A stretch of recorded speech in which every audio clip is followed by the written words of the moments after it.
تو حضرت عائشہ صدیقہ ام المومنین نبی کی زوجے ہے، نبی کی سب سے چہیتی بیوی ہے، ابو بکر صدیق کی بیٹی ہے.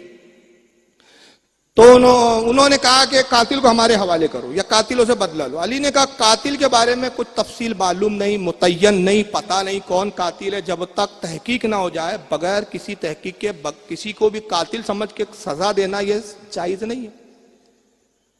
اس بنیاد پر حضرت عائشہ ان سے متفق نہیں ہوئی. نتیجہ یہ ہوا کہ جنگ جمل واقع ہوئی، دونوں کے درمیان جنگ ہوئی. لیکن پھر ایک موقع یہ آیا کہ حضرت عائشہ کو اپنی غلطی کا احساس ہوا، حضرت علی سے معافی مانگی. مدینہ علی نے بڑی عزت و احترام کے ساتھ ان کو بھیج دیا. پوری زندگی حضرت عائشہ روتی تھی اور صدقہ خیرات کرتی تھی کہ میں نے ناحق علی سے لڑا. اہل سنت کا بھی عقیدہ یہی ہے کہ اس جنگ میں بھی حق کس کے ساتھ تھا؟ علی کے ساتھ، یہ ہم مانتے ہیں. لیکن ام المومنین عائشہ صدیقہ نبی کی بیوی ہے. بھائی اس کی ایک مثال یہ لے لو، حضرت علی اس نسبت سے کون ہوئے؟ ان کے بیٹے بھی ہے، داماد بھی ہے. مان لیجئے اگر کسی کی ساس اپنے داماد کو کچھ برا بلا بول دے، جھگڑا لڑ لے، کوئی ماں اپنے بیٹے کو مار دے، پیٹ دے، برا بلا بول دے، تو ٹھیک ہے، یہ تو ہم کہہ سکتے ہیں کہ بھئی حق تو بیٹا حق پر تھا، ماں سے غلطی ہوئی، بغیر کسی غلطی کے ماں نے اس کو لڑا، بغیر کسی غلطی کے ماں نے اس سے مارا پیٹا. لیکن ماں کو گالیاں تو نہیں بکی جائیں گی نا؟ بولو بھائی، ماں کی توہین تو نہیں کی جائیں گی نا؟ یہ بول سکتا ہے، بیٹا بھی بولے گا امی جان میں حق پر تھا، آپ نے بلا وجہ مجھ سے لڑا، امی میں حق پر تھا، آپ نے بلا وجہ مجھے مارا. حق ہونا اور ہے. لیکن انہوں نے کہا کہ نہیں صاحب، علی سے لڑی، اسلام سے ہی نکل گئی، خارج ہو گئی، کافر ہو گئی.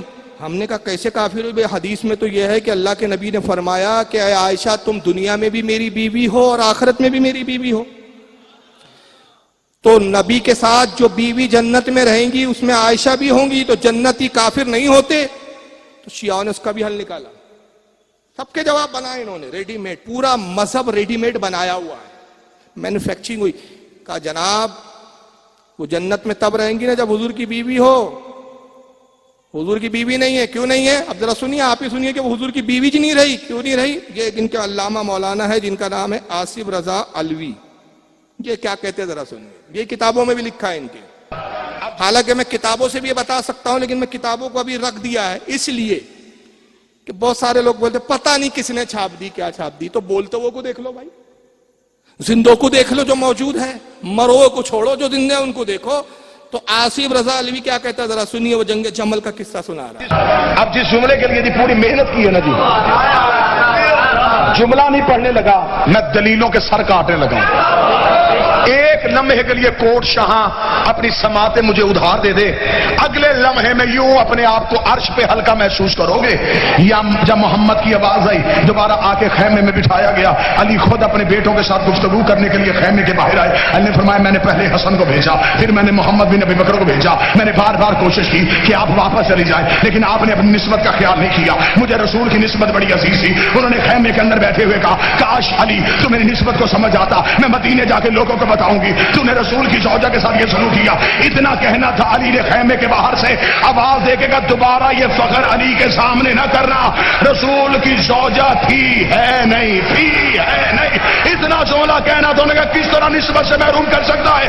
علی نے فرمایا مجھے محمد نے اپنا نفس کہا ہے، میں نفس محمد ہونے کے تحت آج سے آپ کو نکاح سے خارج کر.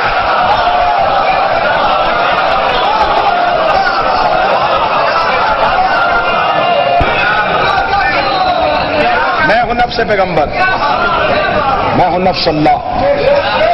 ایک ہی وقت میں علی کے پاس دو نفس تھے، اللہ کا نفس بھی تھا، محمد کا نفس بھی تھا. علی آئے کہا کہ عائشہ آپ نے مجھ سے ناحق لڑا، میں نے اپنے بیٹے حسن کو بھیجا لیکن آپ واپس جانے کے لیے تیار نہیں. میں نے کہا میدان چھوڑ کے چلے جاؤ، جنگ ختم کرو، آپ نہیں تیار ہوئی. میں نے آپ کے بھائی محمد ابن ابو بکر کو بھیجا. محمد ابن ابو بکر سگے بھائی تھے حضرت عائشہ کے اور وہ علی کے ساتھ تھے اس جنگ میں. کیوں؟ پتہ چلا یہ کفر و اسلام کی جنگ نہیں تھی، نظریات کے اختلاف کی جنگ تھی. سگا بھائی علی کے ساتھ ہے، بہن علی کے خلاف ہے. بعد میں صلح صفائی ہو گئی ہے. کہا میں نے آپ کے بھائی محمد ابن ابو بکر کو بھیجا، آپ واپس نہیں لوٹی. میں نے آپ کی نسبت کا خیال کیا کہ نبی سے آپ کو نسبت ہے، آپ نے اس نسبت کو بھی نہیں مانا. تو حضرت عائشہ صدیقہ نے فرمایا علی اگر تمہیں میری اتنی نسبت کا خیال ہوتا کہ میں نبی کی بیوی ہوں تو میرے ساتھ یہ سلوک نہیں کرتے. تو علی نے کہا نسبت کی بات مت کرنا, تم نبی کی زوجے تھی, نبی کی بیوی تھی, اب نہیں ہو. تو عائشہ نے کہا وہ کیسے نہیں ہوں؟ تو کہا کہ رسول نے مجھے اپنا نفس کہا ہے, میں نفس علی نفس رسول ہوں, نفس رسول ہونے کی حیثیت سے میں تم کو نکاح سے خارج کرتا ہوں. ہائے ہائے ہائے ہائے ہائے ہوئے ہوئے ہوئے ہوئے. ان کے باپ کی کھیتی ہے. اب کل میرا بھالدہ پورے میں کسی سے جھگڑا ہو جائے نا, اب مجھے غصہ ہے, میں نے کہا بے تو میرا دشمن ہے, میں تیرا دوست تھا اب دشمن ہوں, میں تیری بیوی کو تیرے نکاح سے خارج کرتا ہوں. بیوی آپ کی خارج میں کرتا ہوں, کسی کے نکاح نہیں بچیں گے بھائی. کیا تماشا ہے یار, کیا عقیدہ ہے. اب حضرت عائشہ ذرا سنیں, حضور کی بیوی نہیں رہی, جب بیوی نہیں رہی تو جنت میں نہیں رہیں گی. تو ان جاہلوں سے پوچھو کہ تیرے ملا کو تو پتا تھا کہ آگے جنگ ہوں گی, علی خارج کریں گے, اللہ کو پتا نہیں تھا جو پوری حضرت عائشہ کی شان میں سورہ نور اتار دی, پوری کی پوری سورہ نور, اور نام بھی سورت کا ہے کہ نور, تاکہ اللہ نے بتا دیا یہ بھی نور والی ہے, تیری نسل پاک میں ہے, بچہ بچہ نور کا, تو ہے عین نور, تیرا سارا گھرانہ نور, اولادیں بھی نور ہے, بیویاں بھی نور ہے, پورا گھرانہ نور ہے, تیرا سارا گھرانہ. اب بتائیے سارے یہ پھنڈر گری کیا ہے؟ پورا مذہب شیعہ صرف ایک بنیاد پہ ٹکا ہوا ہے. ابو بکر عمر کی دشمنی, عائشہ سے دشمنی, امیر معاویہ کو گالیاں بکو. اس فن میں جو جتنا ماہر ہے وہ اتنا پکا شیعہ ہے, جو جتنی اچھی گالی بک سکتا ہے حضرت امیر معاویہ کو وہ اتنا پکا ان کے مومن شیعہ, جو جتنی زیادہ ابو بکر پہ لان تان کریں گا وہ اتنا بڑا مجتہد ان کے